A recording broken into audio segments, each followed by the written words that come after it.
Amén, hermanitos, hermanos amados. Vamos a leer en Hebreos capítulo 12, el verso que leímos en la mañana, y avanzar acerca de lo que está ahí en la pizarra, ¿verdad? Algunos que no estuvieron en la mañana, vamos a recapitular cortamente, no más de 5 minutos, acerca de esta frase que está allí, ¿verdad? Acepta a Jesús en tu corazón. Habíamos mencionado que es uno de los problemas más grandes que tenemos actualmente para enseñar la palabra.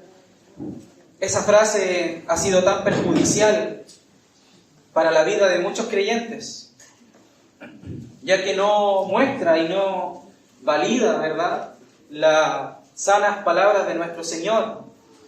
Aceptar al Señor en el corazón, siendo el corazón no transformado, hermanos, es una idolatría. Es usar al Señor como un medio para alcanzar mis deleites, mis anhelos, ¿verdad? Eso es lo que estábamos compartiendo en la mañana. Y los hermanos que estuvieron en la mañana, ténganme un poco de paciencia para explicarlo a los hermanos que no pudieron estar. Aceptar a Jesús en el corazón, hermanos, y esa frase tomándola desde ese punto de vista, desde solamente la expresión, genera creyentes o personas que piensan que creen en un Dios, el cual está hecho al modelo y a la manera de mi conveniencia. Agrega a un eslabón, ¿verdad? Esto es una cadena.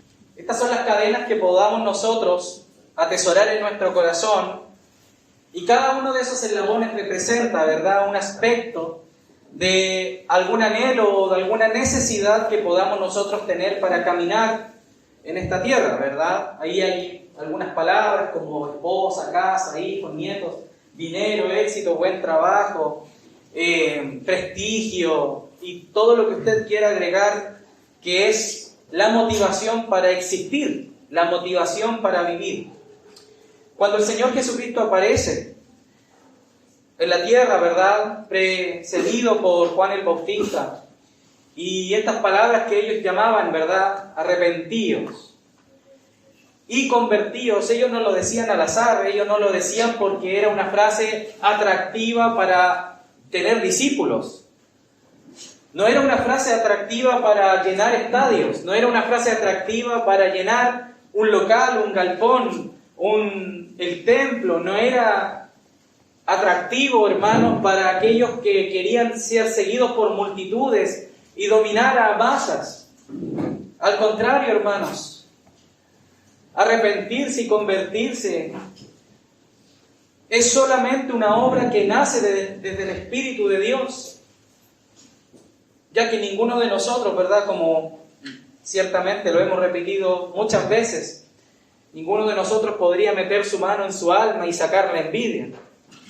Ninguno de nosotros podría meter la mano en el alma y arrancar los enojos que producen de forma explosiva ciertas situaciones en las cuales nos vemos envueltos. O aún las tentaciones, ¿verdad?, y las concupiscencias de las cuales está ese cuerpo de muerte batallando con ese hombre interior que nos fue dado por el Espíritu Santo, que es una guerra dentro de nosotros que muchas veces impide nuestro caminar, y hay una contienda dentro de nuestro corazón, como algunos hermanos mencionaban en la reunión de varones que tuvimos, ¿verdad? Lo que quiero hacer, lo que quiero lograr, lo bueno, lo de Dios, no lo logro, ¿verdad? Y lo que no quiero hacer, eso hago. Miserable de mí, ¿quién me librará de este cuerpo de muerte? Y luego dice inmediatamente: gracias doy a Jesucristo, porque me ha librado del poder de la muerte. Pero pareciese ser que cuando nosotros aceptamos a Jesús en nuestro corazón, añadimos a Jesús a esa muerte. Y es solamente un medio para vivir en muerte. Un medio que consuela momentáneamente mi conciencia, que me tranquiliza, ¿verdad?, frente a la conciencia que el Señor ha dado a los hombres. Y me dice: tranquilo, tranquilito, calma. A ver, el Señor te entiende, el Señor soporta, el Señor sabe que tú tienes esto. Y lamentablemente eso, hermanos, no es lo que nos dicen las Escrituras, no es lo que enseña la palabra del Señor, ya que nos tornamos una persona que dice que ha nacido de nuevo, pero manifiesta constantemente obras que no han sido renovadas en nuestro corazón. Y para eso vamos a leer en Hebreos acerca de la fe, ¿verdad? El capítulo 11 habla acerca de la fe y llega al 12, donde de todos estos hombres que vivieron en las antigüedades, en los tiempos, en las edades, manifestaron un acercarse a Dios. Y ahora estos hombres que vivieron, ¿verdad?, algunos siendo perseguidos, o como dicen los versos previos que leía nuestro hermano Israel en el primer compartir del día viernes, que fueron aserrados, que fueron perseguidos, que fueron puestos a prueba. Y frente a ellos, hermanos, nuestro testimonio pareciese ser tan paupérrimo, tan pobre, tan escaso, tan de cristal. Hay hoy día una generación llamada de cristal, que no soporta ningún tipo de presión porque se quiebra al instante. Y frente a esto, el apóstol nos escribe en el verso 1, por tanto, capítulo 12 de Hebreos, verso 1, por tanto, nosotros también, teniendo en derredor nuestro tan grande nube de testigos, despojémonos de todo peso y del pecado que nos asedia, y corramos con paciencia la carrera que tenemos por delante. Y aquí viene algo muy interesante. Dice, puestos los ojos en Jesús, el autor y consumador de la fe, el cual por el gozo puesto delante de él sufrió la cruz, menospreciando el oprobio, y se sentó a la diestra del trono de Dios. Considerad a aquel que sufrió tal contradicción de pecadores contra sí mismo, para que vuestro ánimo no se canse hasta desmayar. Hermanos amados, todos acá tenemos nuestra vida privada que nadie conoce, que nadie sabe, ¿verdad? Que la conoce nuestra esposa, que la conoce nuestro esposo, la conocen nuestros hijos. Y a veces, hermanos, no consideramos que esa vida oculta tiene un poder especial que hace que ocurra lo que dice este verso 3. La parte B, ¿ya? La última parte dice, para que vuestro ánimo no se canse hasta desmayar. Y dice, considerad a aquel que sufrió tal contradicción de pecadores contra sí mismo, para que vuestro ánimo no se canse hasta desmayar. Cuando nosotros no consideramos al Señor, ¿qué va a pasar? Nos vamos a desmayar. Y muchas veces, hermanos, olvidamos que nosotros como familias, como testimonio en nuestras casas, como hombres, varones con hijos, como mujeres, hermanas, siervas del Señor con hijos, podemos generar un desmayo en los cuales están considerando nuestra fe. Por ejemplo,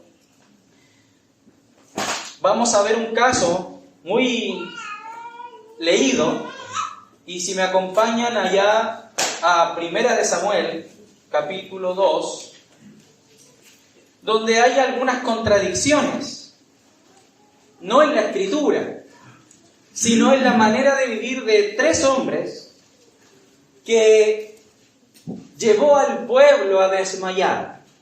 En el capítulo 2, inicia el capítulo 2 con algo tan precioso, hermanos, que es el cántico de Ana.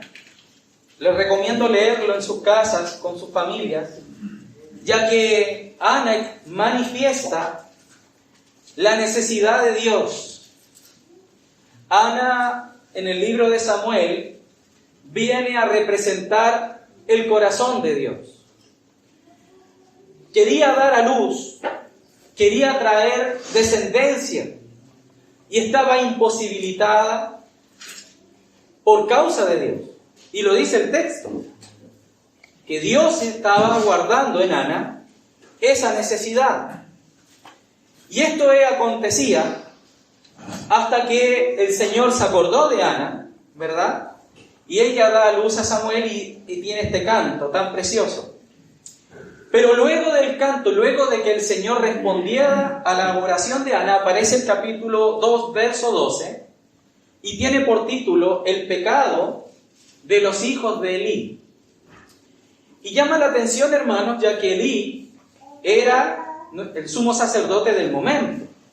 Era aquel que, por causa de su trabajo, por causa de lo único que tenía que hacer en su vida, era manifestar el testimonio de Dios. Elí no trabajaba, Elí no tenía que ir a cosechar al campo, Elí no tenía que levantarse a hacer negocios, Elí no tenía que ir y levantar a las vacas temprano, sacar la leche, ¿verdad? Porque Elí era parte de un llamado, de un grupo de hombres llamados para hacer la voluntad de Dios.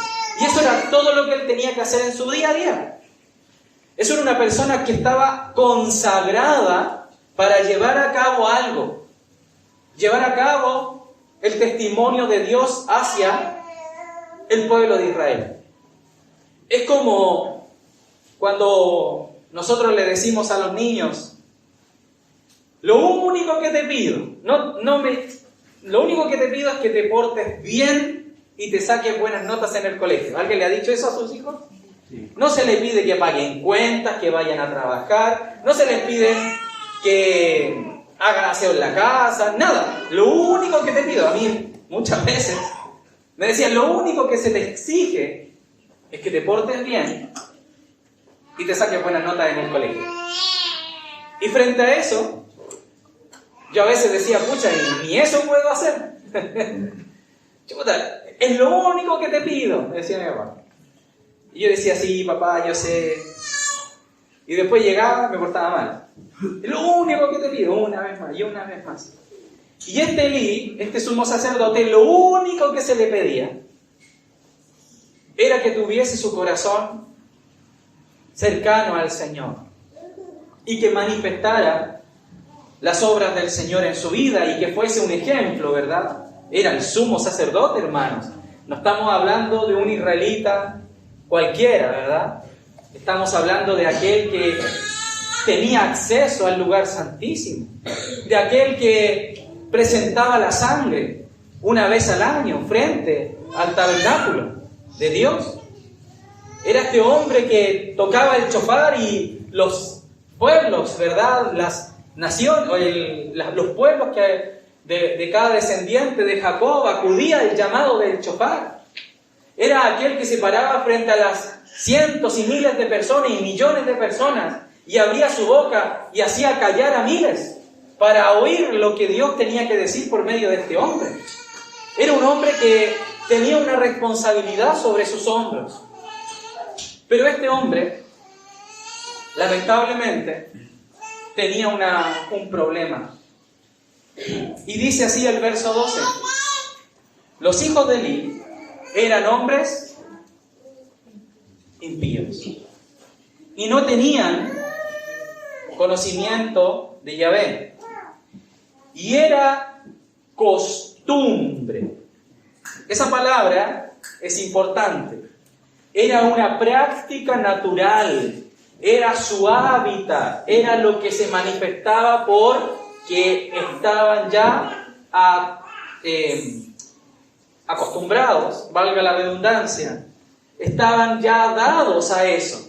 Era una parte de su vida. Y era costumbre de los sacerdotes con el pueblo, que cuando alguno ofrecía sacrificio, venía el criado del sacerdote, mientras se cocía la carne, trayendo en su mano un garfio de 3 dientes. Es interesante, hermanos, es interesante que diga la cantidad de dientes que tenía ese garfio, ¿verdad? ya que ese garfio tenía otro propósito. Esos garfios estaban destinados, hermanos, al uso en el momento en que el animal era descuartizado y preparado para el holocausto. Y ese garfio, que era un utensilio santo en las manos de los sacerdotes, era ocupado para esto. Y dice, y lo metía en el perol o en la olla, en el caldero o en la marmita, y todo lo que sacaba el garfio, el sacerdote lo tomaba para sí. De esta manera hacían con todo israelita que venía así. Esa carne que se cocía allí, que era para presentarlo al Señor, ciertamente los sacerdotes tenían un derecho sobre esa carne. Era parte de la alimentación, ellos podían tomar parte de la grosura. Pero no era en este momento en el cual ellos tenían que tomar, sino que era después de haber presentado al Señor, y entonces ellos tomaban de lo que sobraba, como manifestando la gracia del Señor, ¿verdad? Como aquellos pasajes que explican, por ejemplo, cuando aquellos hombres tenían que cegar la tierra y dejaban caer voluntariamente detrás de ellos algunas gajos, ¿verdad? Algunos rollos, algunos paquetes de ciertos granos, para que los más pobres pudiesen ir detrás de los que iban cosechando y segando y pudiesen tener que comer. Era un acto de misericordia del Señor hacia sus sacerdotes. Pero ellos tomaban, ¿verdad?, aquellas cosas más interesantes dentro de un asado. Es como cuando estamos comiendo alguna carne, ¿verdad?, a la parrilla. Imagínense ustedes, ¿verdad? No quiero adentrarlos que les dé hambre, pero tener aquí una parrilla y yo tuviese un lomo, ¿verdad?, un costillar aliñado y todas aquellas partes ricas del animal. Y yo tomara para mí mismo, ¿verdad?, de algo que se ofrendó para toda la iglesia, yo tomara la pechuga del pollo y del animal su lomo, que es la parte más rica, ¿verdad? Y dejara por allí, ¿verdad?, las patas del pollo. Y eso es lo que yo ofrezco al Señor. Y dejara tal vez la cabeza del animal, tal vez dejase sus patas, las cosas que no son tan apetitosas para el vientre, las dejara para ofrecerlas al Señor. Y luego dice, asimismo, verso 15, antes de quemar la grosura, venía el criado del sacerdote y decía al que sacrificaba, da carne que asar para el sacerdote, porque no tomará de ti carne cocida, sino cruda.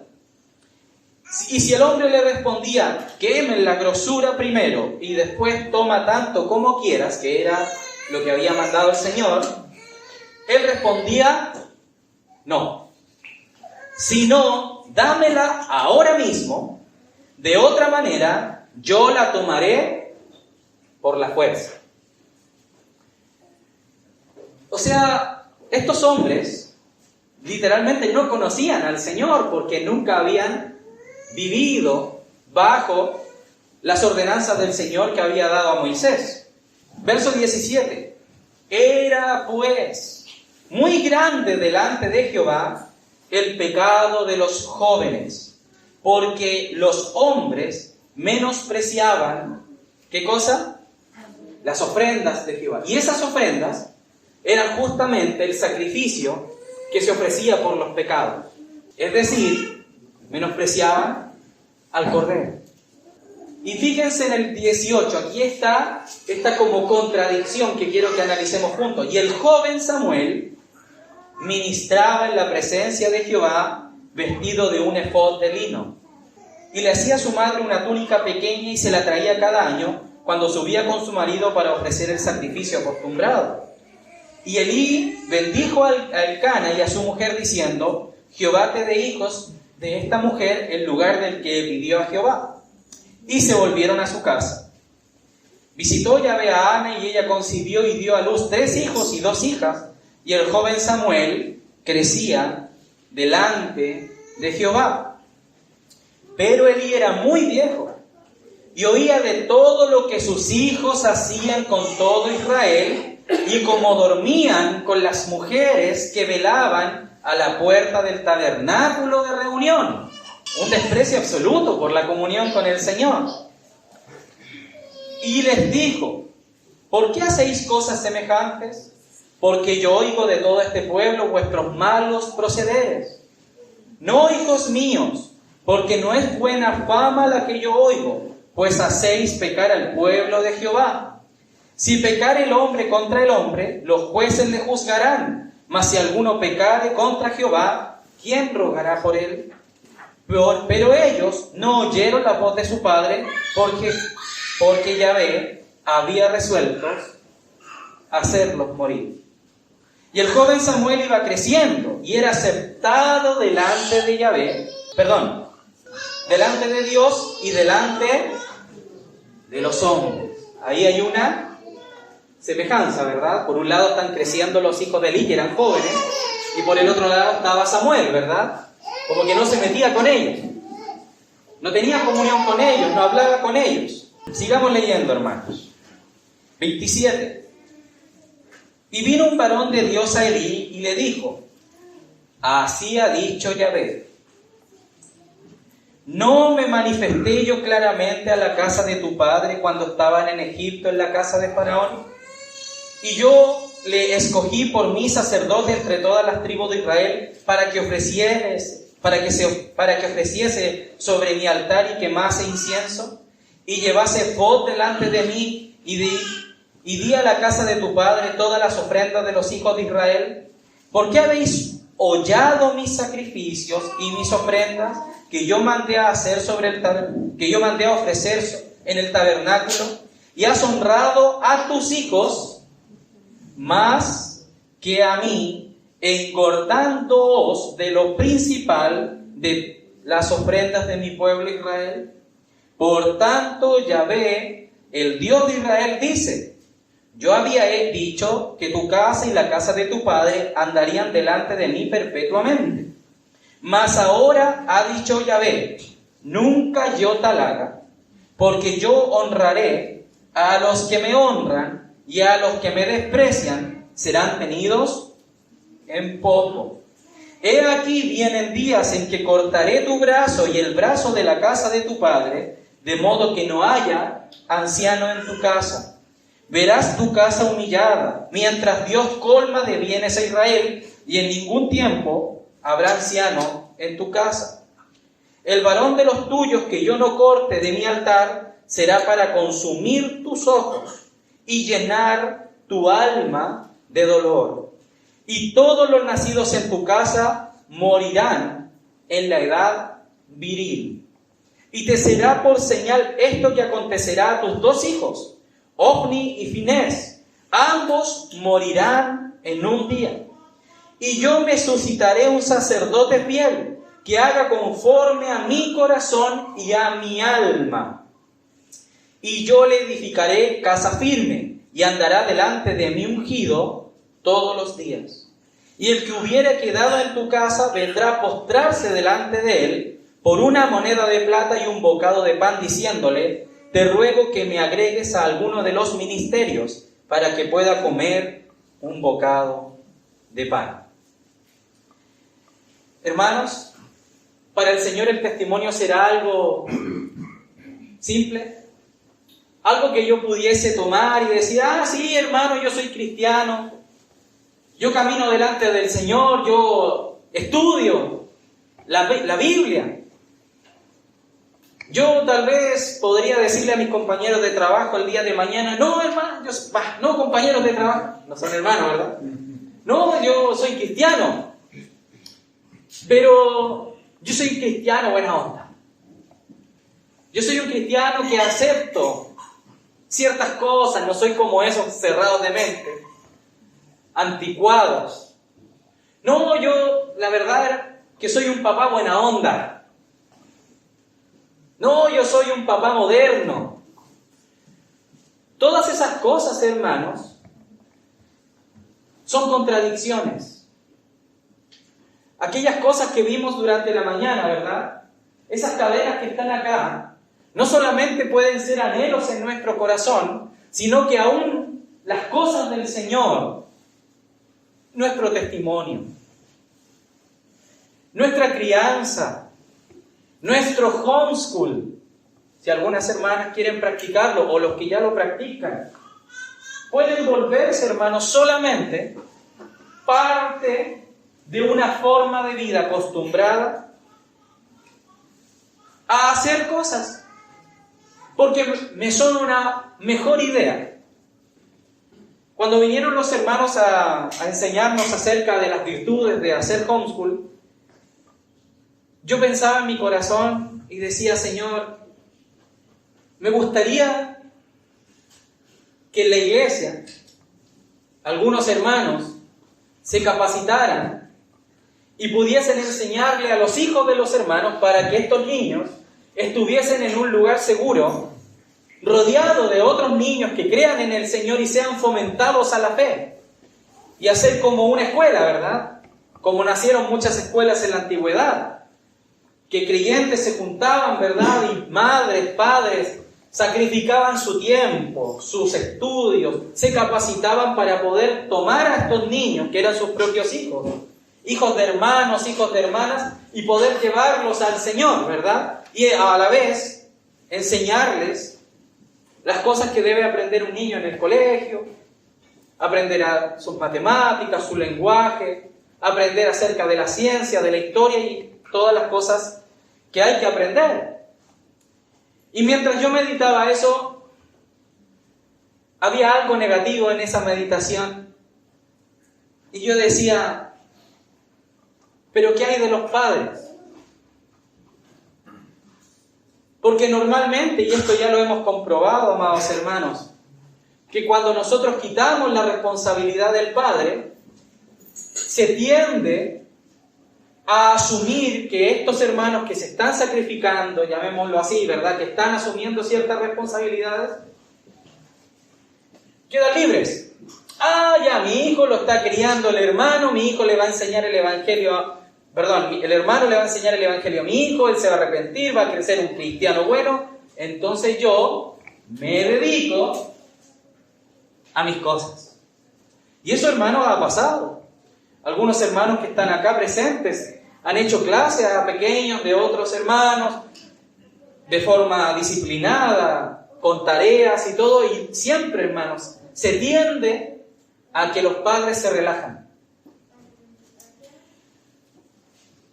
Podría ser una buena idea hacer una escuelita, hermanos, y tomar a todos los niños y los padres dirían, a ver, ¿cierto? Oh, sí. Y gratis.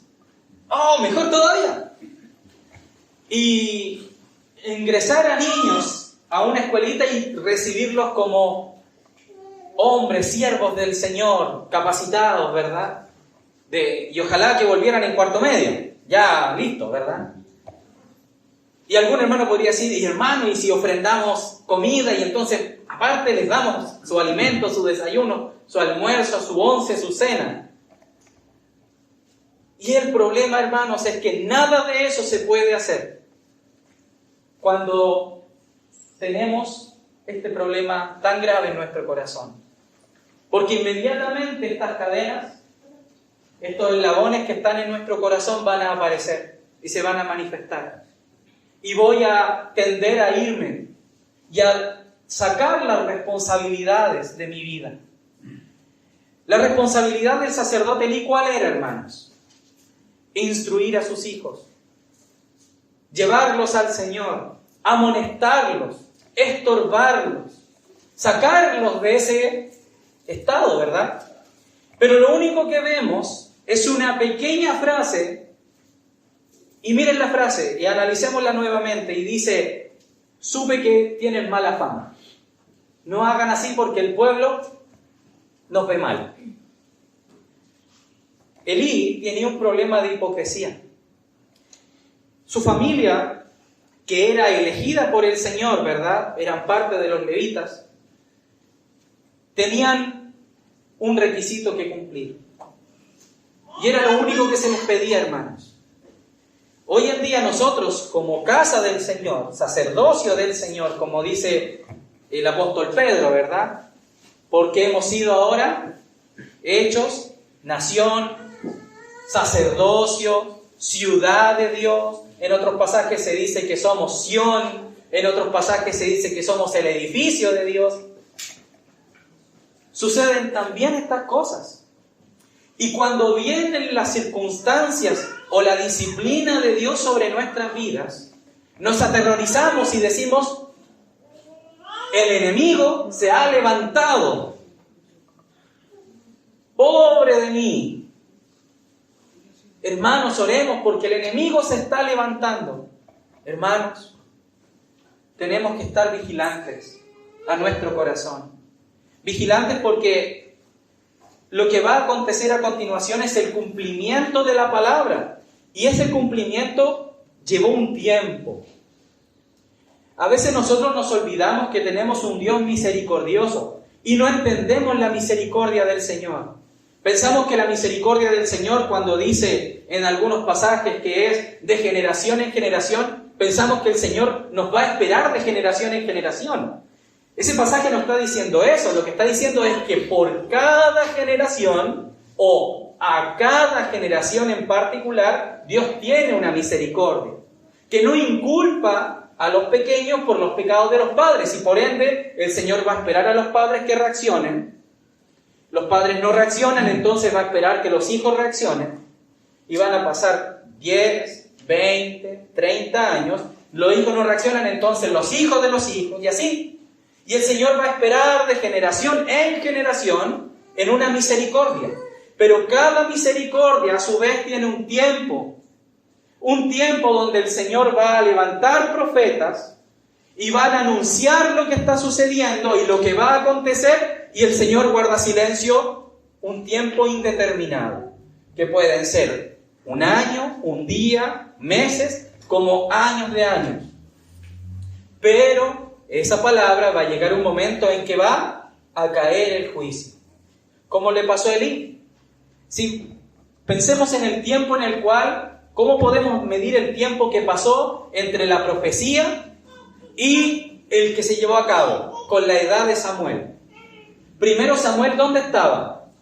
Dormía afuera del tabernáculo. Dice, 3 veces leímos que y crecía Samuel. Y crecía Samuel, ¿se fijaron? Que 3 veces el Señor por su espíritu dejó allí y crecía Samuel, y crecía Samuel, y crecía Samuel. Y luego vemos en el capítulo 3 un título. Jehová llama a Samuel. Y cuando el Señor llama a Samuel, se iba a cumplir la palabra, porque Él dijo, me haré de un siervo fiel, y tu casa va a quedar arruinada. Entonces, Samuel era un reloj de arena, vivo. Mientras él iba creciendo y los hijos de Elí no se arrepintieran, y Elí consintiera en eso, iba a llegar un momento en que iban a ser desechados. La misericordia del Señor estuvo mientras Samuel creció. Y nosotros sabemos por las Escrituras que a la edad aproximada de 20 años es cuando un hombre pasa a ser ya un adulto, según la misma Escritura. Y podríamos entender de que este joven Samuel del capítulo 3 tenía 20 años.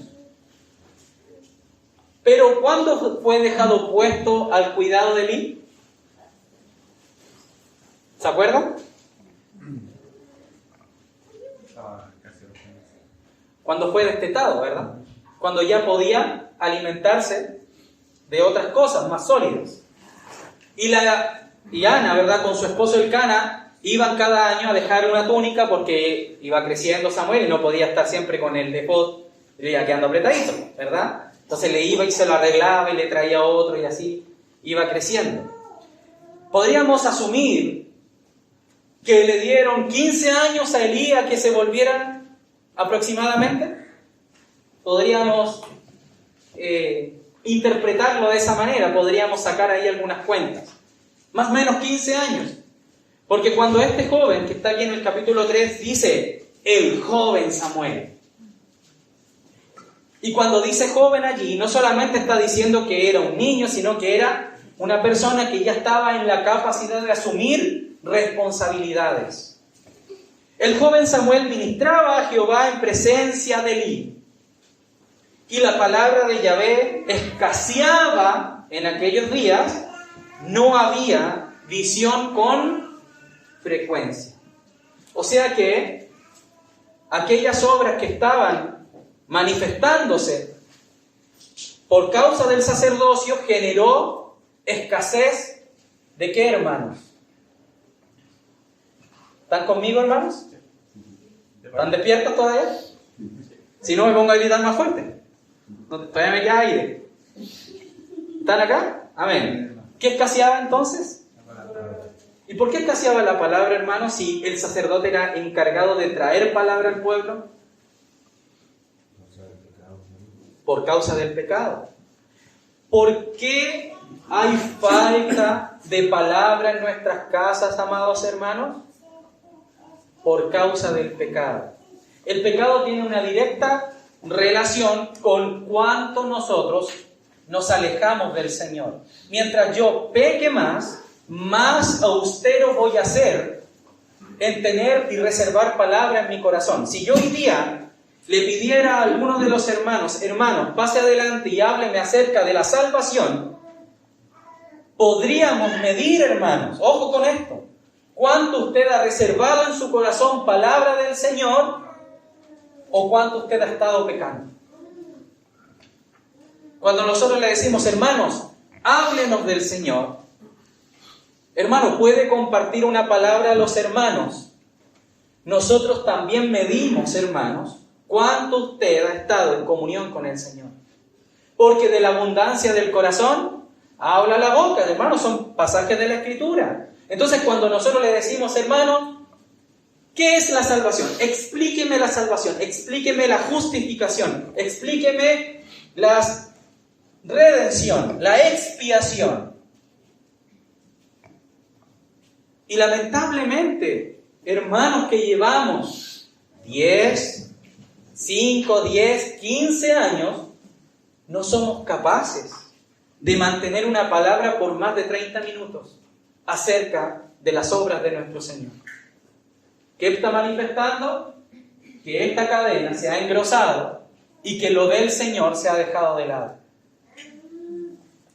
Y hay algo que nosotros teníamos pensado con el hermano aquí presente, de empezar a preguntarle a los hermanos directamente para empezar a medir, sacar la caña de medir y empezar a ver, veamos cuánto ya hay aquí hermanos que llevan 2 años desde que se convirtieron, veamos, midamos, cuánto han crecido en el Señor. Y hemos sacado la caña y hemos pedido a ciertos hermanos, ¿puede usted compartir una palabra? Y no le decimos qué palabra, nada, así que lo que el Señor ponga en su corazón. Y muchas veces hemos recibido esta respuesta, no, hermano.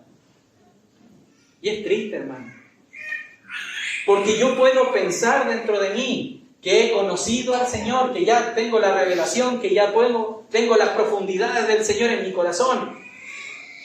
Pero no podemos presentar ni 10 minutos de palabra, ni 10 minutos de testimonio. Cuando una persona en el trabajo me pregunta y me dice, oye, ¿y qué es eso del infierno?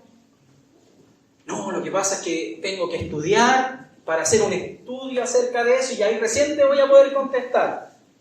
Y ese interés de esa persona se diluye en el tiempo. Oye, ¿sabes que tengo un problema con mi hijo y no puedo solucionarlo? ¿Me das un consejo? Uy, déjame pedirle un video al hermano del pastor Juan Manuel Vaz, o de Paul Watcher, o de Watchman Nee, o del hermano Hino, o de X persona, para yo ahí recién puedo decirte algo, porque no tengo depósito. Hermanos, la falta de palabra en nuestro corazón, la falta de comunión con el Señor se nota, se huele, se percibe.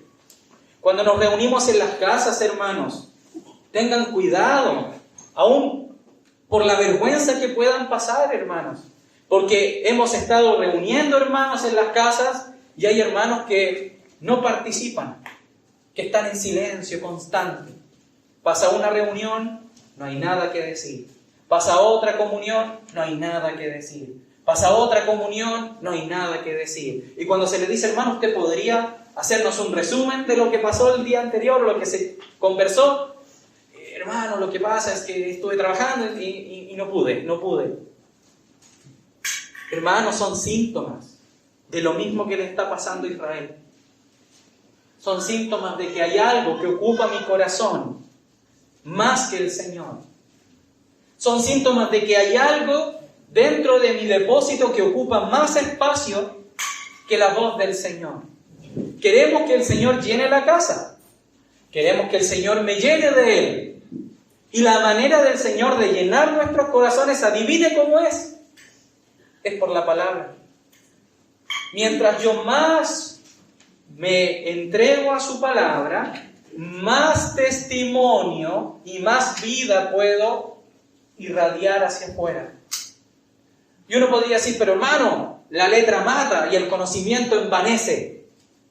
¿Sí? Cuando yo hago exactamente ese proceso, estudio la palabra, pero sin tener conocimiento de ¿qué? De que por medio de mi comunión con el Señor, ese conocimiento puede ser eficaz en mi vida. ¿Qué le pasaba a Elí? Que no había ni comunión ni palabra. Fíjense en las dos palabras que están acá. No había visión y escaseaba la palabra. ¿Qué es la visión, hermanos? En las Escrituras. Voy a empezar a preguntar con el dedo, hermanos, porque están muy distraídos. ¿Amén? Están muy distraídos, hermanos. ¿Qué es la visión en las Escrituras? ¿Algún versículo que se les venga a la mente? ¿No? La visión habla acerca de la vista, ¿verdad? ¿Y qué es la vista? Es lo por venir. Es lo que yo estoy observando, es el testimonio presente de las cosas. Es lo que el Espíritu me muestra, me guía, lumbrera. Es a mis pies tu palabra. En tu luz veré luz. Entonces, hermanos, cuando escasea la visión, es cuando escasea la comunión con Dios. Cuando yo no tengo comunión con Dios, ¿qué luz voy a ver si no es mi luz? ¿Cómo voy a tener revelación de las Escrituras, hermanos? Hermanos, muchas veces hemos escuchado este tipo de declaraciones. Hermano, ¿qué es la sangre del Señor? ¿Qué representa en su vida? Bueno, la sangre del Señor es lo que Él derramó por mí. Pero sí, hermanos, eso es obvio. Si la sangre del Señor es la que se derramó. Pero algo más. No, hermano, es que la sangre del Señor nos limpia. Entonces, cuando la sangre se derrama sobre mí, me limpia. Sí, hermano, está repitiendo lo mismo. Está siendo superficial con la palabra. Está leyendo un texto y luego lo repite con otras palabras. Eso es falta de visión. ¿Hermano? Hermano, por eso los profetas que hablaban de la venida del Señor, ahí tenían ellos visión de lo que había de venir. Por eso los profetas anunciaban eso, que la venida del Señor era porque tenían visión del Señor. De lo que iba a venir, ¿verdad? Que había de venir. Y eso se llama revelación. Visión del profeta Ezequiel. Estando yo en el Espíritu del Señor, vi al Señor. Isaías. Estando yo en el Espíritu del Señor, vi yo al Señor sentado sobre un trono alto y sublime. ¿Verdad? Está Daniel en el río tal, ¿verdad? Tuvo una visión del Señor. ¿Y qué pasó con Daniel? Cayó como muerto y mis brazos se desflaquecían y estaba ahí yo temblando delante de una visión tremenda, ¿verdad? Pablo dice que no fue rebelde a la visión celestial. Porque el Señor Jesús le dijo: yo soy Jesús a quien tú persigues. Entonces él fue fiel a eso que escuchó allí y a lo que vio en tiempo presente. Amén. Hermano, se me vino a la mente algo también sobre la visión. Es que en Hechos, cuando el Señor le habla a Ananías para que le devuelva la vista a Saulo o al apóstol Pablo, Ahí también menciona algo sobre una visión. Así es. Entonces la visión tiene una relación directa con la comunión en el Espíritu Santo y la revelación del Señor. ¿Aprendimos algo, verdad? Y dice que escaseaba la palabra. O sea que, por un lado, no había conocimiento de las palabras del Señor y por otro lado había una desconexión de la voluntad de Dios por causa de que estaban en pecado. El pecado entonces genera delante de mí dos cosas: un escaseo de la palabra en mi corazón y un escaseo de la comunión con Dios. Hermanos, ¿por qué es tan importante esto? Porque vamos a ver que lo que trae destrucción no es que el Señor no sea misericordioso, no es que el Señor no espere, no es que el Señor sea malo, no es que el Señor, es que Dios es muy exigente. No, hermanos, el problema principal es que los hombres no buscan a Dios voluntariamente. Hermanos, el problema en nuestras familias, el problema que usted tenga con sus hijos, es porque no hemos buscado al Señor voluntariamente y lo hacemos solamente cuando hay una predicación de este calibre y me atormenta. Cuando hay un terremoto y comienza a temblar y a moverse, y yo digo: Señor, cúbreme con tu sangre. Y más encima ocupo mal esa frase. Entonces empiezan a abrirse los Salmos 91 por aquí y por allá. Y la gente comienza a venir a la iglesia. Pero cuando ya las réplicas van disminuyendo, se detiene nuevamente la búsqueda del Señor. Y lo más terrible de esto, hermanos, es que esta contradicción de Elí, que él siendo profeta, él le enseña a Samuel cómo tener comunión con Dios. Mire qué perla. ¿Qué le parece? Leámoslo. Dice, capítulo 3, verso 1. El joven Samuel ministraba a Jehová en presencia ¿de quién? De Elí. ¿Qué le estaba enseñando Elí a Samuel? A ministrar al Señor. O sea, él sabía cómo hacerlo.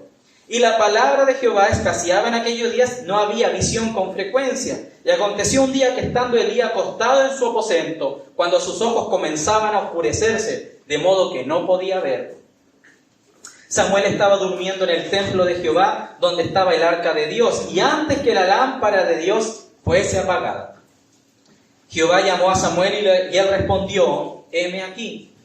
Y corriendo luego a Elí dijo: heme aquí, ¿para qué me llamaste? Y Elí le dijo: yo no he llamado, vuelve y acuéstate. Y él se volvió y se acostó.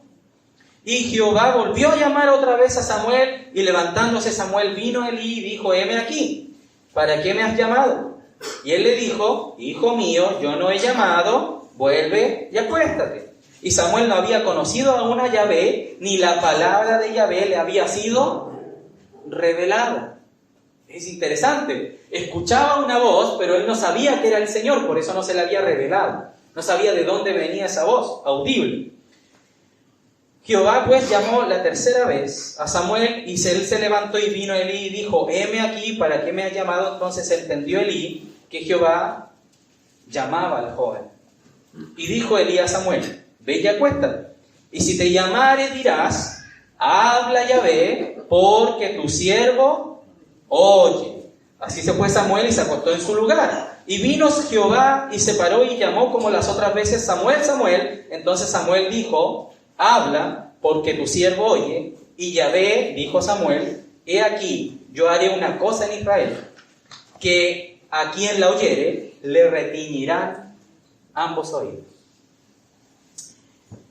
Aquí hay una contradicción tan grande, hermanos, porque el sumo sacerdote, que debía ser el instrumento que el Señor ocupa para revelar a Israel lo que venía, que esto competía a todo Israel, porque iban a morir 4.000 hombres, no sucedió, sino que tuvo que hacerse de la siguiente generación, de este joven de 20 años aproximadamente, para que traer nuevamente la visión a Israel. La pregunta aquí, hermanos, es: ¿cuál es la contradicción?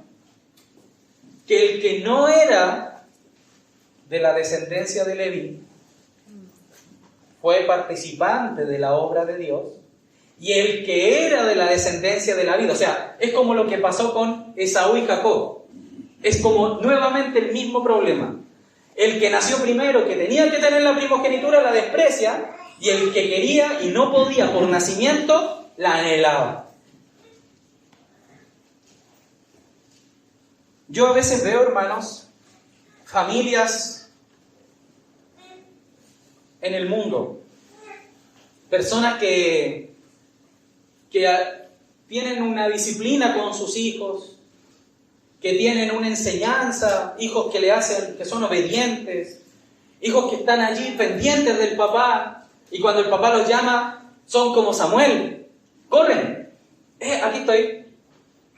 Yo no sé, hermanos, en nuestras casas, porque a veces acá que hay silencio, uno escucha de repente cuando va por ahí y escucha, no sé, Tadeo, por decir un nombre y nadie se ofenda, Tadeo, y desde la otra pieza, ¿qué? ¡Apaga la tele! ¡No quiero! Y empieza como una conversación que todo el pueblo sabe, ¿verdad? O, ¡mamá! Grita de la pieza, ¿qué? Y así. Y después uno se da cuenta que son creyentes. Y personas impías que no tienen al Señor, viene el papá y le dice, ven, y el hijo va y va. Y uno dice, ¿cómo lo logró? Tonicamos, para los más viejos. Lo tiene hipnotizado el hijo, o sea, le da así una mirada y los hijos van. Y uno dice, ¿qué le pasó? ¿Cómo logró eso? Si no son creyentes, si no tienen la Escritura, no tienen al Señor, ¿por qué lograron ese nivel de comunión con sus hijos y entendimiento y cercanía? Y los que son creyentes, los que son de la descendencia de Leví, por así decirlo, estamos ciegos y faltos de revelación de la palabra. Entonces, vienen hermanos, se acercan a mí y me dicen, hermano, ¿cómo puedo evangelizar? Y yo digo, amén, está bien, que me pregunten, amén, podamos conversar, sentémonos, venga a la casa, hagamos un estudio del evangelismo, cómo se hace, cómo se puede lograr, qué es lo que manda la Escritura. Y por mi mente pasa un pensamiento y es, pero este hermano lleva 35 años en el Evangelio. Es como ya, está bien, se preocupó, pero después de 35 años. Me acuerdo de una reunión que tuvimos hace un tiempo atrás, un hermano se me acercó y me dijo, hermano, yo le doy gracias al Señor porque ahora yo puedo compartir una palabra con los hermanos así, bien armada, bien administrada. Y el hermano era un anciano de una localidad hace 15 años. Y a mí eso me partió el corazón, hermano. No, es que estoy ahora haciendo un curso para poder aprender a predicar. Y el hermano era un anciano de una localidad, 15 años. Y a mí eso me dio una rabia, hermanos. Yo estoy sincero delante de usted. Me dio cólera, hermano. Me dio ganas de decirle, pero ¿cómo es posible? Un hermano que se ha parado durante 15 años a predicarle a los hermanos y me dice que ahora puede hacerlo con propiedad porque antes lo hacía de una manera como él se le había ocurrido. Que no leía las Escrituras. Hermanos, eso trae destrucción a nuestras vidas. Eso es lo que trae pobreza espiritual a mi vida. Y por ende mis hijos, que son Finés y el otro muchacho, Ovni, fueron como fueron, hermanos. Uno podría decir, no, que el problema era que le salieron los hijos malos. ¿Eran los hijos los malos? Sí, lo dice la Escritura, pero eso tenía un porqué. Porque no los castigaba. Porque él debía ser el primero en preocuparse de limitar, de zanjar, de haber puesto la palabra del Señor como una guía a sus hijos y mantener los derechos en ese camino. Y esa contradicción de Elí fue la que trajo destrucción a toda su casa. Porque ¿sobre quién fue la profecía, hermanos? ¿Sobre Ofni? ¿Sobre Finés? Sobre el sumo sacerdote. Él era el responsable. Entonces, amados hermanos varones, aquí las hermanas pueden darle gloria al Señor.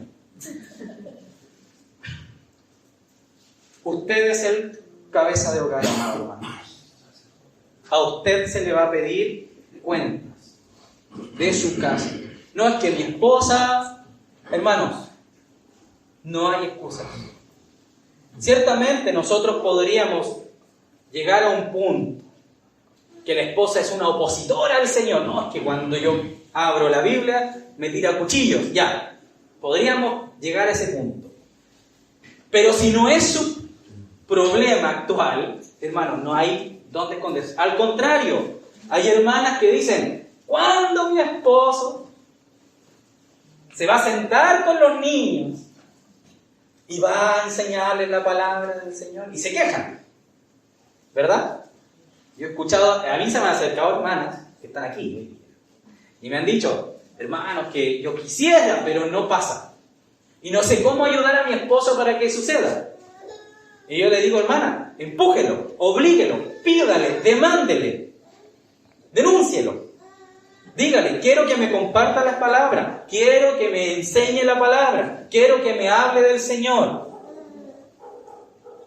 Pero por cuanto no está tampoco ese clamor, sino que solamente está la queja, entonces ese reino, esa casa que el Señor intenta levantar como un testimonio, se derrumba. Hermanos, los problemas en nuestros hogares nacen de estas circunstancias. Ahora bien, vamos a agregar una cosa. Vamos a ir a Corintios.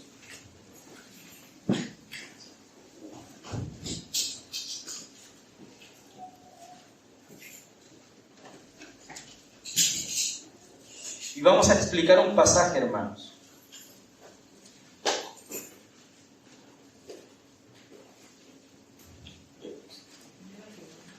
Deme un segundito, hermano. Estoy buscando aquí el verso.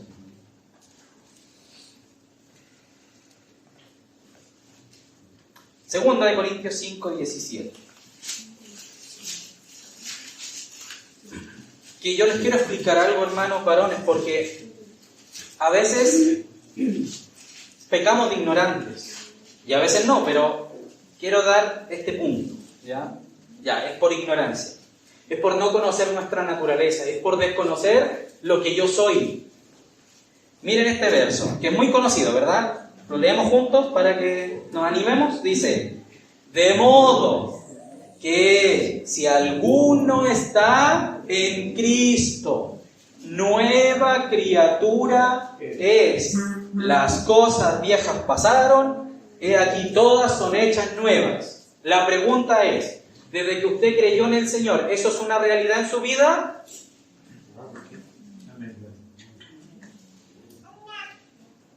Y si se fijan, hermanos, no pueden todos decir amén porque saben que estarían mintiendo delante del Señor. Y lo estoy diciendo porque no hubieron muchos amén. Y yo entiendo por qué eso sucede, hermanos, y les quiero ayudar a explicárselo. ¿Sabe por qué pasa? Porque este verso se ha mal enseñado. Entonces yo digo, yo ahora estoy en Cristo y nazco de nuevo.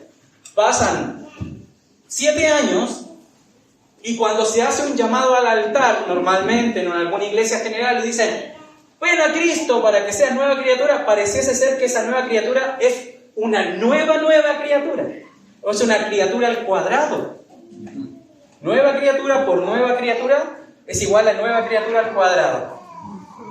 O 2 nueva criatura. Y la cristiana se convierte en ecuación. Exacto, o sea, hay nuevas criaturas al cubo. Hay paréntesis, nueva criatura más nueva criatura, cierra paréntesis al cuadrado. Un cuadrado de binomio de nuevas criaturas. Porque va constantemente, ahora sí, Señor, ahora sí, soy nueva criatura. Y después pasa un tiempo, ya pasa por todo el lodo, el barro, viene la tormenta. No, Señor, no quiero nada contigo, Señor. Y después ya ven a Cristo una vez más, acepta a Jesús en tu corazón. Y lo han aceptado 5, 6, 7, 8 veces, se bautizan allá con esto, con lo otro. No, que ahora sí. ¿Y sabe por qué pasa eso? Porque desconocemos nuestra naturaleza. Este pasaje hay que entenderlo así, con la ayuda del Señor. Usted lo puede leer el capítulo entero y vamos a ir dándonos cuenta de algunas cositas. De modo, conecta el pasaje anterior con el pasaje que se va a leer. Entonces, fíjense el verso 16, dice, de manera que nosotros, de aquí en adelante, a nadie conocemos según la carne, y aun si a Cristo conocimos según la carne, ya no le conocemos así. Entonces hay una problemática, que nosotros pudiéramos haber conocido a Cristo según la carne. ¿Y qué es la carne, hermanos? Según un entendimiento humano de lo que Él es. Y luego dice, de modo, o sea, por esta causa, que si alguno está en Cristo. Y ese verbo es un verbo aoristo, amados hermanos. Y es súper importante saber lo que es esto. El verbo aoristo es un verbo que está en un presente continuo.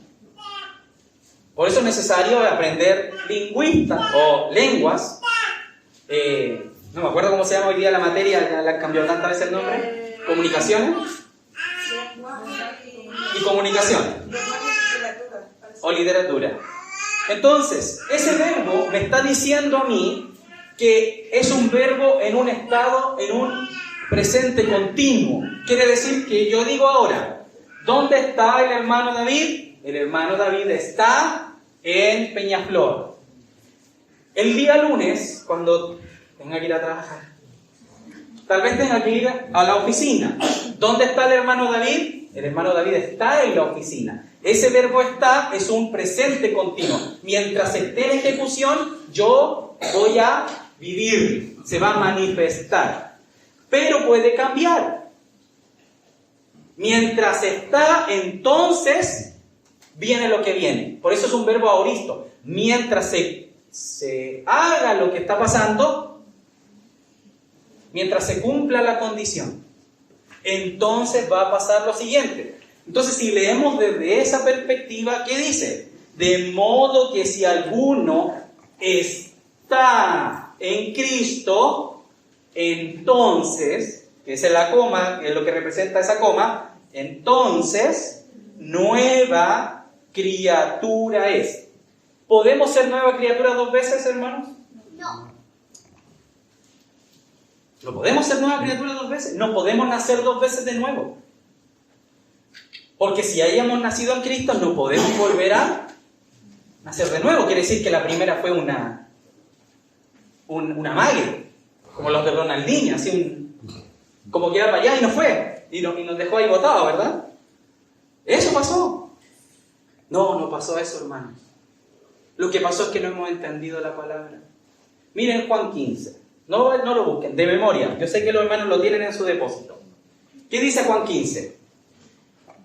Yo soy la vid verdadera, ¿verdad? Y vosotros sois los pámpanos.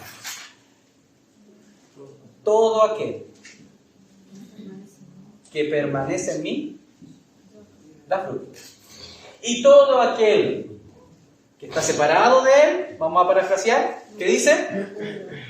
No lleva fruto. Es súper simple, hermano. Yo voy aquí al arbolito y le saco una rama. ¿Va a dar uvas? No. ¿Por qué? Porque la rama no es la que tiene la fuerza, sino el tronco. ¿Verdad? Es lo mismo. Hermanos, el Señor no nos ha transformado en una nueva criatura. Yo sé que suena blasfemia, aguanto. El Señor no es que cuando viene a nuestra vida se nos ha predicado esto. Nueva criatura es como un doctor por mí y por todos mis compañeros. ¡Pum! Y pasó, se transformó, mutó, así como que se hubiese... se eliminó ese ser y apareció otro. Hermanos, lo que sucede cuando viene el Señor a nuestro corazón es que Él nos da su espíritu en nosotros. Y estando ahora su Espíritu en mí, me da la capacidad de tener comunión con Dios, que era lo que antes yo estaba imposibilitado. Ahora yo tengo la capacidad de estar con Dios. Y al estar capacitado por su Espíritu a conectarme a Dios, llamémoslo así, ¿qué sucede? Cuando yo estoy cerca de Dios, su luz irradia en mí, así como Moisés cuando subía a tener comunión con Dios. ¿Qué le pasaba a Moisés? Se ponía como un foco. Empezaba a salir luz de él. ¿Por qué pasaba eso? Porque estaba delante de la faz del Señor. ¿Y qué hacía Moisés? Se ponía un velo, como una novia. Iba donde el pueblo. ¿Por qué? Porque era tanta la luz que no podían mirarlo a Moisés. Eso es lo mismo que pasa con los creyentes, amados hermanos.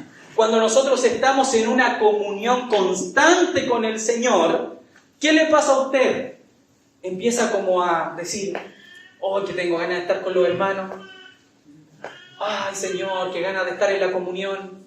Ay, Dios mío, Señor, qué ganas de estar en mi casa orando. Comienza la vida de Dios a irradiar por medio de su Espíritu a este cuerpo que aún está con Adán dentro. El viejo hombre sigue aquí, tenemos un cuerpo de muerte, pero comienza a ser vivificado por Dios como una savia que entra por el Espíritu de Dios por causa de la comunión y me va dando fuerza. Y yo comienzo a tener cosas en mi corazón. Por ejemplo, Dios comienza a hablarme. Dios comienza a cargar mi corazón. Dios comienza a mostrar su justicia, que cuando matan a personas que no son de mi agrado, yo no digo uno más para el infierno, qué bueno. Mataron a la reina narco, qué bueno. Plomoterapia, como dicen hoy día. David, una nueva naturaleza. Es que para allá vamos. La nueva naturaleza es la que se agregó a tu corazón. Ojo. Entonces, estando esa nueva naturaleza, esa justicia de Dios comienza a manifestarse en mí.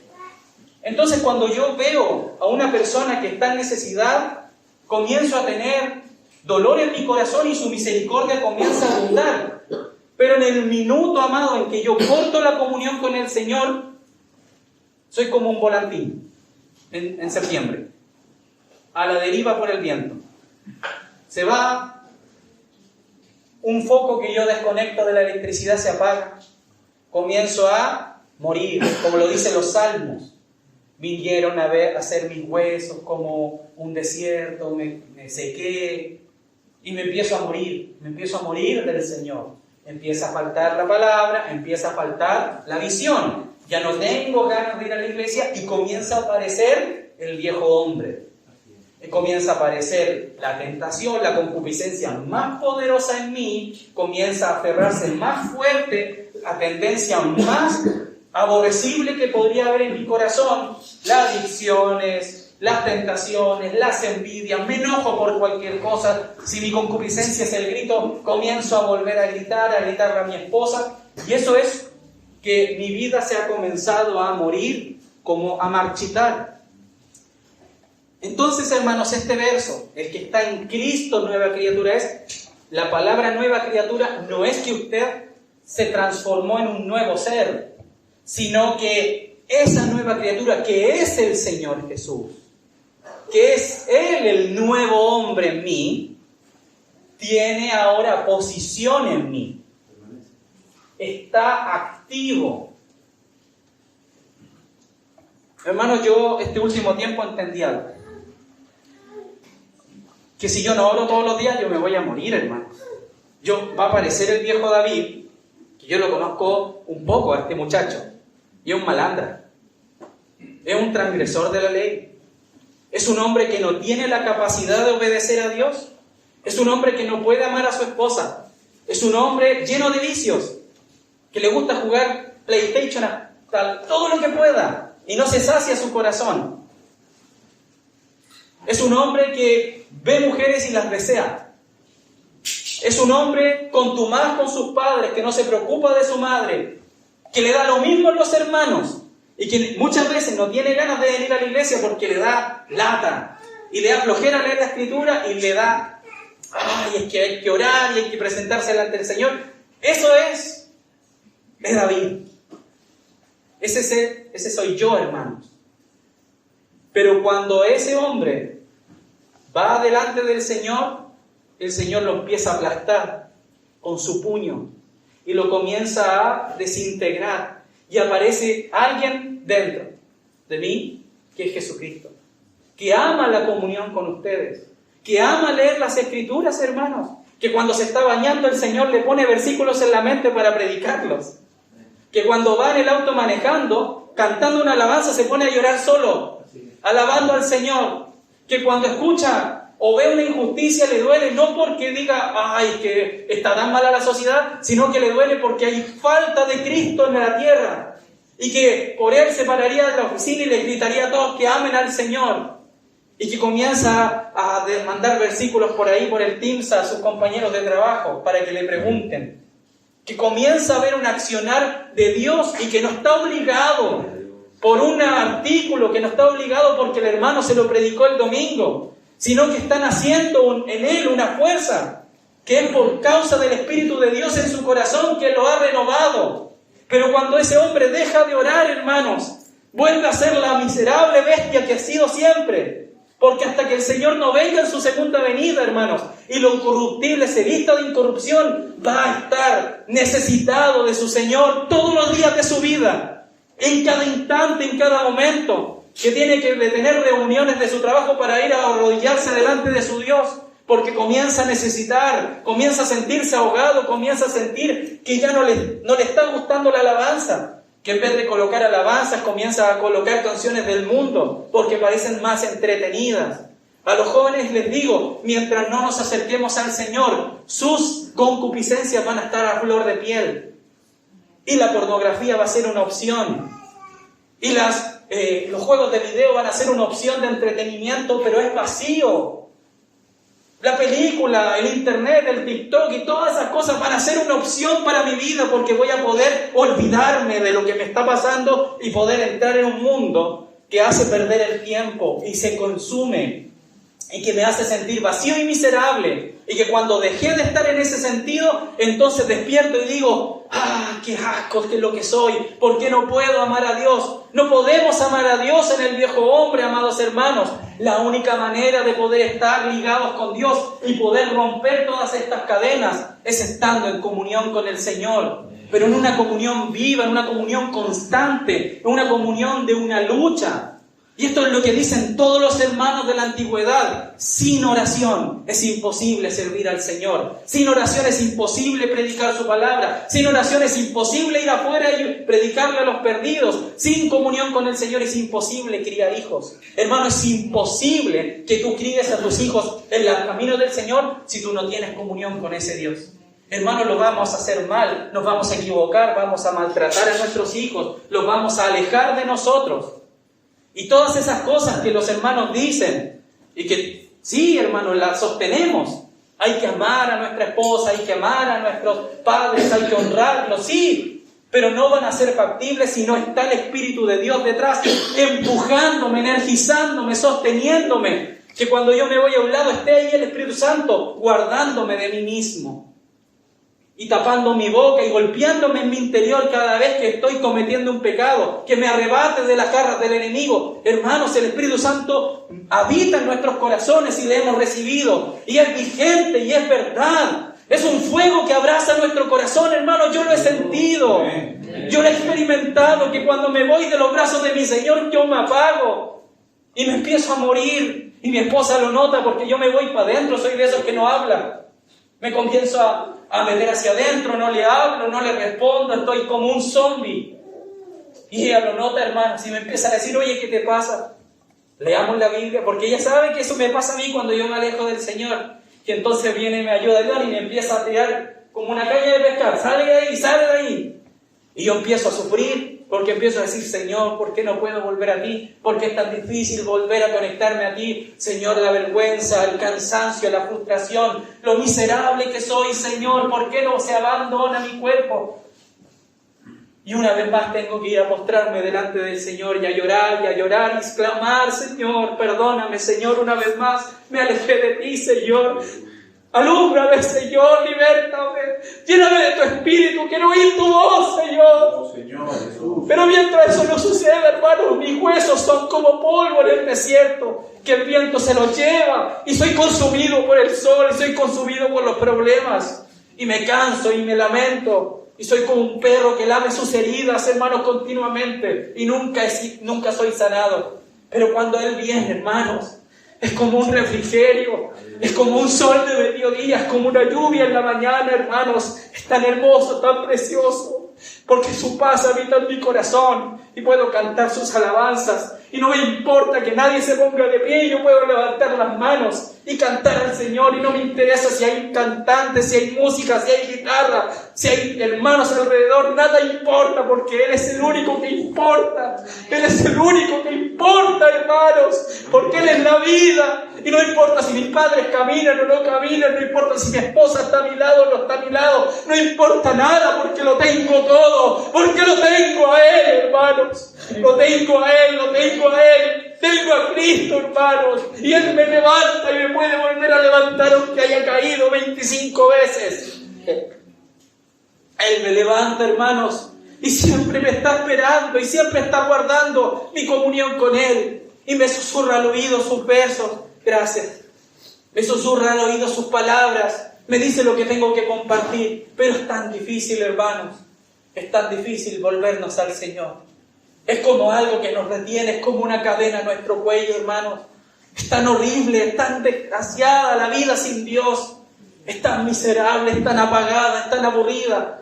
Podemos ver 25 películas al día, podemos tener 25 videos y estar ahí entretenidos, burlándonos, riéndonos de estupideces, hermanos. Pero estar con Cristo es muchísimo mejor. Amén. Si la Escritura no escribe en vano, que es mejor estar un día en sus atrios que 1000 fuera de ellos. Eso es verdad, hermanos.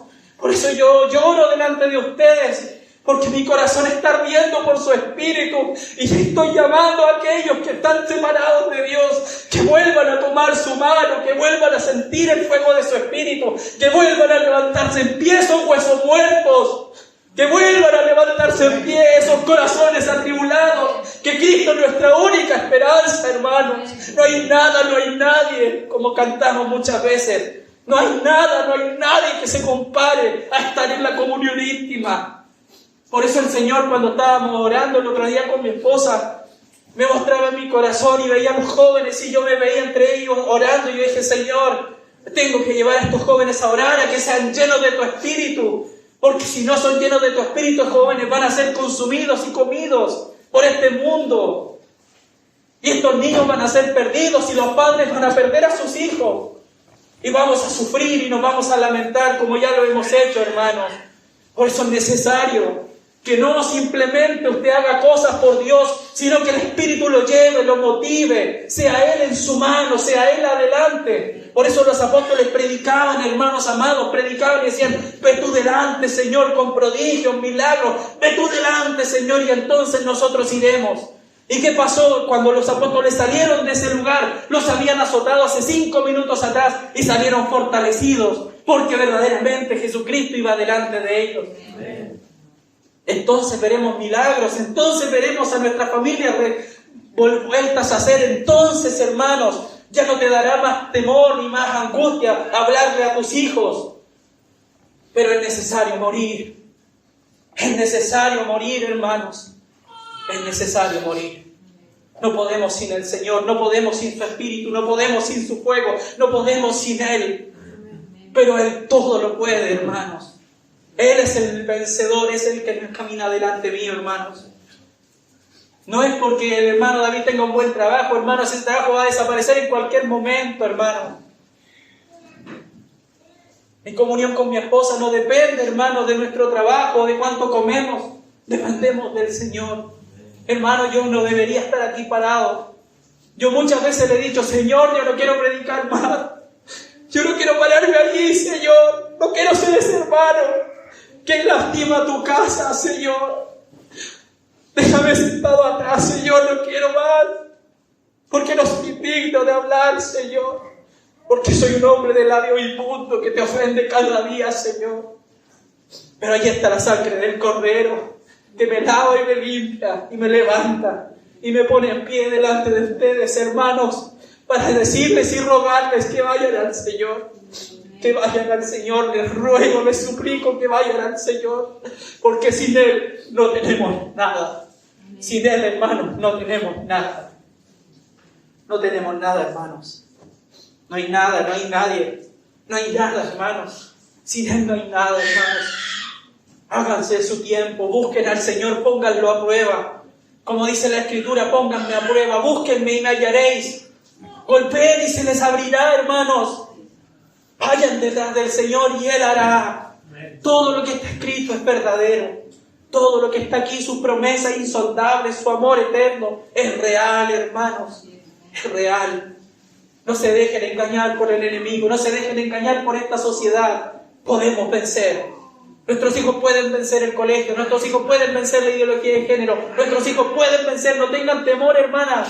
Sus hijos no se van a volver homosexuales, sus niñas no se van a volver lesbianas. Pueden luchar, pueden pararse en medio de esos colegios y detener al enemigo en el nombre del Señor Jesús, si ustedes mueren por ellos, si ustedes son los que mueren por ellos. No sean como Elí, amados hermanos, no seamos como Elí. No dejemos para mañana las profecías del Señor. No esperemos a que venga la destrucción y nos consuma. Seamos como Samuel. Estemos durmiendo al altar del Señor, delante de su altar. Y que cuando despertemos lo primero que veamos sea su altar, sus querubines, su sacrificio. Eso es lo primero que él veía, Samuel, cuando abría sus ojos. Veía el altar del Señor y lo primero que había allí era comunión. Porque desde allí me declararé a vosotros. Por eso él dormía ahí. Por eso ese niño tan pequeño que fue llevado al Señor por necesidad de Ana, fue consagrado a estar delante del Señor de día y de noche. Y estará delante de mi ungido para siempre. Eso era lo que le prometió el Señor, Ana al Señor. Estará delante de tu ungido para siempre. Sí, Señor, yo quiero estar delante de ti, Señor, para siempre. No me quiero apartar de ti, Señor. No me quiero apartar de ti. Oh, cuánto odio a este hombre caído, Señor. Cuánto lo detesto. Pero, oh, Señor, tú eres nuestra salvación. Sí, hermanos, Jesucristo es el Señor.